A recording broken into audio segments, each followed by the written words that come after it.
Alright, hello everyone, and I'll just make a short, really quick, not tutorial, but like how you can use Path of Building that actually just got released a few days ago, and it's actually been really nice for me to look into potential upgrades for my build, and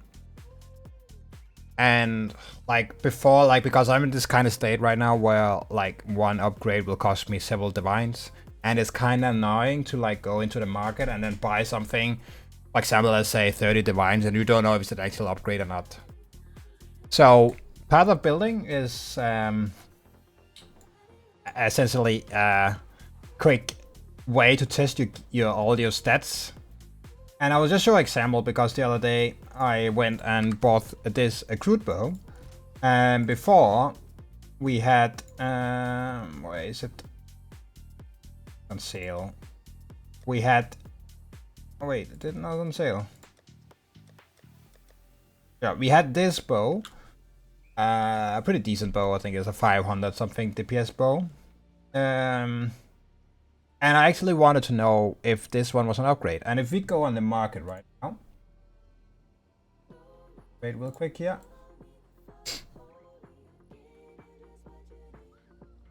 Clear this. And we search crude bow. With a hole. There we go. And we search to bonus. Maybe clear easier. And it's 250, and it has to have additional arrow because I think like additional arrow is definitely.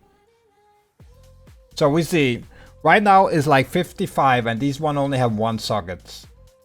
I think in the back in the time I had one minus 40 divines was the cheapest one. But it had to be 250 for additional bow. So it's kind of annoying. Like this is a weird bow because it's only the only good thing about it is that you have to have a good quiver to be able to do it. So what we did in Path of Building is first you want to import all your items. You can see. Let me just equip my old bow.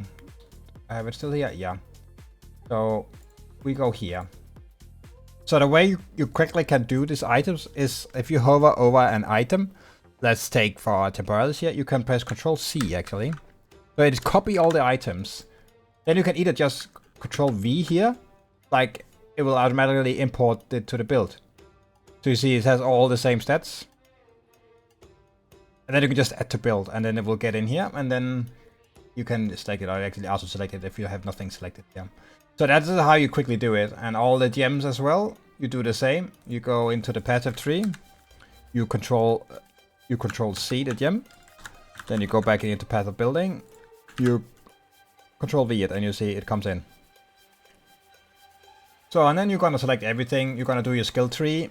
Sadly, there's no API yet for GGG, so you cannot import it.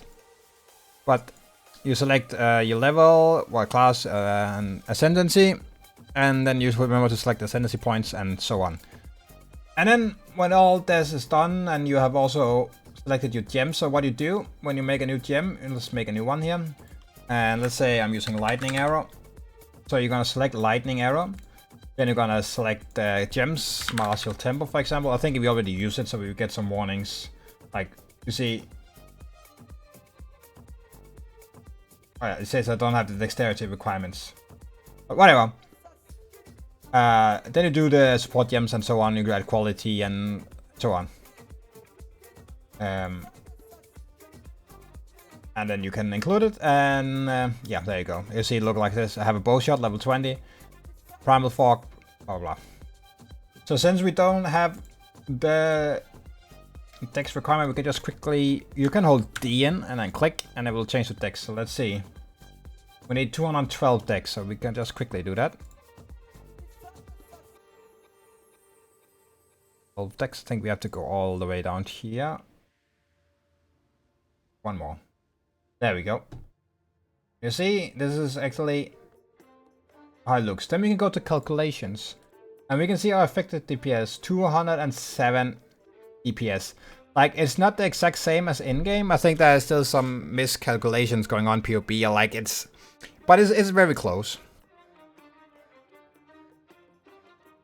And that is with our old bow.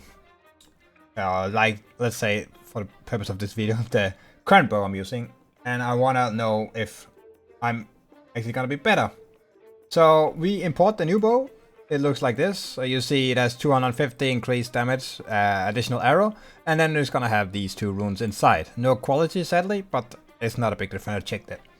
So we go here and we see 207. We go to items. I equip the new bow.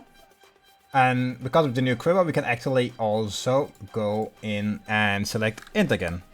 The reason we want Int is for the hover gloves. It's more damage than Dex.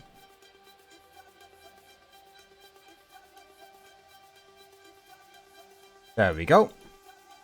356, and we can see it's actually like according to PvP, it's like what, 19k DPS increase, and therefore I went and bought it. And it's actually, you can see, I don't know, I can't because I don't have the requirement for the old bow right now and the quiver, but it's actually a DPS increase. You see 211. You go unbuffed here. 247. Like, something is not really completely, but we're getting there with the updates going on PvP. So this is just how you can use a PvP to, like, you know, check your stuff. And you see level 35, and it takes everything into account. Like you see, you get 500% bonus from quivers. We get 10 base there, so that's 30, and then we get some from the amulet. We get 3, we get 2 from the quiver. So everything works normally. Like, there's some going on here with the damage. I think it's a little bit different than in the game, but yeah. And this is just what I wanted to show.